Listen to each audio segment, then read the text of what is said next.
Well, a man named Karl Marx was one of the most influential figures of the 19th century. And he had many ideas that form the basis for what is now called Marxism. He wrote about many subjects and about religion. And he maintained that religion and morality were rooted in economics. He called religion the opium of the people, almost like a form of escapism. The heart of the heartless, he called it.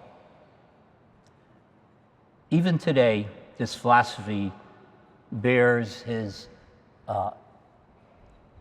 ugly face, as I will share with you. You know, Marx argued that belief in life after death is used by Christians as a pretense for dodging the responsibilities of this world and this life. In order to give the secular its due, he would say, one must eliminate the belief in another world to which one can flee after suffering the necessary injustices and oppressions of this one. He would say, if your treasure or your heart or your reward is somewhere else, then you won't give this world its full due. You won't give this world its full effort. You will accept oppression and misery as part of a divine plan. Life after death theology, in his mind, is a cop-out from the responsibilities of life before death. Well, on this seventh and final Sunday of the Easter season, after reflecting on the meaning of Easter for 6 weeks, I wish to share with you one more understanding, one more idea of the resurrection and the implications it has for us, since the resurrection is the cornerstone doctrine of the Catholic Christian faith. Well, those who have distorted Christianity to a life after death religion misunderstand completely the essence of the Christian understanding. We are not a life after death religion. We are a religion of the resurrection, and that is a huge difference. Hence, we do not reject the body or the world of which it is a part. On the contrary, we believe that both are of immense value because they are destined for resurrection.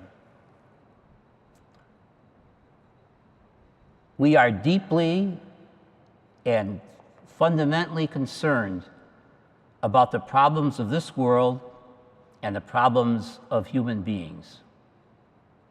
Just look at our church, healthcare, human services, housing for the elderly, for the poor, education. You would think I'm making an appeal for the Hope Appeal, but I'm not. By doing it now, I don't have to do the announcements. But look at the church, the way it's immersed in the world. Look at the people, the way they work at making this world a better place. But it's also important to note that Christianity is not simply this worldly religion either. It's a long step from saying that this world is valuable to saying that only valuable things are to be found in this world. So Christianity, as we know, is not a this-worldly religion or an otherworldly religion. It is a combination of both. It is a religion which believes that God is working out his purposes in the world. So both this world and the other world are of critical importance each revealing and reflecting the importance of the other. After all, God himself invaded human flesh in the person of Jesus Christ. And so we believe that this world and the other world interpenetrate. The point is, if God is at work in the world, so must we be. You know, the Christian heaven is not a place where life ends, but rather a place where it continues. And any sharp discontinuity between the two forms of life is completely foreign to the Christian idea of the resurrection. It was the same Jesus, after all, on Easter, transformed perhaps, glorious perhaps, but still Jesus. I think St. Paul sheds a lot of light on this idea. He says, we have to be in the world. We have to be in the world, but not of the world. What a challenge. We believe that Christians will reach heaven only by renewing the earth. So there can't be escapism. We just can't lay back and feel bad about ourselves and the world because of all the misery and so on. But each one of us has been given talents, abilities, and so on to be able to perfect creation. And so God has given us the raw materials of creation and left it up to us to perfect them. You know, like Christ, the man, we are ever aware of our divine calling and our human concerns. You know, that's life. Our profession of faith and practice of the faith must meet and match and be one. So today, as we come together on this last Sunday of Easter, let's remember too that we don't have to do this alone, that the Lord continues to work with us throughout and confirm the message to us as surely as he shared the message and developed it in the early church.